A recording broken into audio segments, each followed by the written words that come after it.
Il tema dell'immigrazione è uno dei punti fermi sul tavolo del governo. Il capo Giorgia Meloni ha convocato ieri Antonio Tajani, Matteo Salvini e il ministro Matteo Piantedosi, i vertici dell'intelligence, per fare il punto sulla situazione e decidere i prossimi passi dopo il decreto fatto anti-ONG. Si punta quindi nell'immediato a stringere accordi con i paesi di partenza. Il ministro Tajani volerà a stretto giro in Tunisia, Turchia e Libia. Anche il ministro Piantedosi ha in programma una serie di missioni, a cominciare dalla Turchia. Tutti temi che sono stati anticipati in occasione del vertice che si è svolto ad Agrigento durante il comitato dell'ordine pubblico, presente anche il sindaco di Lampedusa Mannino, che ha avuto come tema principale l'immigrazione.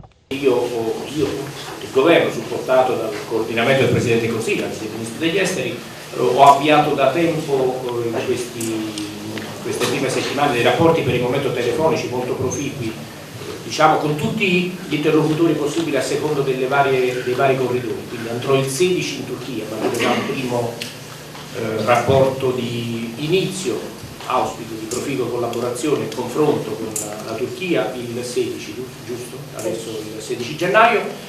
Molto probabilmente in immediata sequenza stiamo aspettando con la Tunisia, con il quale il mio omologo tunisino ho avuto già tutti scambi anche telefonici, quindi ci vedremo a breve in immediata sequenza, e poi c'è anche il tema della Libia da riprendere, dove il tema è anche più largo perché involge anche tutto un discorso diverso, insomma, ma oltre i soli temi migratori, sulle quali vi porto la testimonianza di un impegno diretto del Presidente del Consiglio dei Ministri, del Ministro degli Esteri, ovviamente per quello che riguarda i riflessi di politica generale, entro i quali collocare anche i rapporti di cooperazione che dobbiamo avere. Ecco, segnalo che con la Libia a livello tecnico operativo abbiamo già ripreso il discorso, c'è stato pochi giorni fa che è stato il capo della polizia, il dottor Galzerano, che sono stati giù, quindi abbiamo già avviato quelle trame, diciamo, di cooperazione operativa per il tema che dicevo. Quindi sì, e confido a breve, anzi la prossima volta che torno, di raccontare anche quello che sarà chiaramente il primo contatto, quindi saremo a livello di